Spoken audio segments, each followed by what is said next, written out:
ইচ্ছে করে 7 দিন একাধারে নামাজ না পড়লে করণীয় কি? জি, খুব সুন্দর গুরুত্বপূর্ণ একটি প্রশ্ন। ইসলাম এমন একটি জীবন ব্যবস্থার নাম যেখানে প্রশ্ন করলে এমন কোনো বিষয় নাই যে উত্তর পাওয়া যায় না। ইবাদতের জগতে সলাতের মর্যাদা সব থেকে ঊর্ধ্বে। আল্লাহ রাসূল সাল্লাল্লাহু আলাইহি ওয়াসাল্লাম তিনি বলেছেন, মান তারাকাস সলাতা মুতাআম্মিদান ফাকাদ কাফার। যে ব্যক্তি ইচ্ছা করে সলাত ছেড়ে দিল সে কাফের হয়ে গেল। সম্মানিত দর্শক শ্রোতা মণ্ডলী, তাহলে অত্র হাদিসের আলোকে আমরা এটা বলতে পারি, কোনো মানুষ যদি ইচ্ছা করে এক ওয়াক্ত বা একদিন 7 দিন যতদিন হোক না কেন ইচ্ছা করে সলাৎ ছেড়ে দেয়, আদায় না করে, তাহলে সে কুফরির তালিকায় চলে গেল।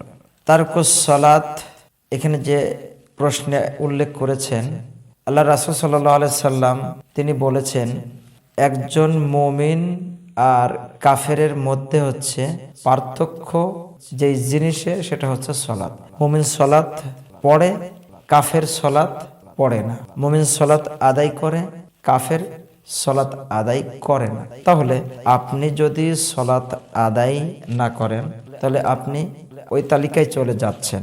তবে যদি এমনটি করেই থাকেন আর এখন ভুল বুঝতে পারেন, তাহলে অবশ্যই তাওবা করতে হবে, আল্লাহ রাব্বুল আলামিনের দিকে ফিরে আসতে হবে। নিজের কৃত অপরাধের জন্য আল্লাহ রাব্বুল আলামিনের দিকে ফিরে যে ক্রন্দন করতে হবে, অনুশোচনা বোধ করতে হবে। ইনশাআল্লাহ আল্লাহ মাফ করবেন। শুধুমাত্র কয়েকটি কারণে নামাজ পরে পড়ে নেওয়া যায় বা কাজা আদায় করা যায়।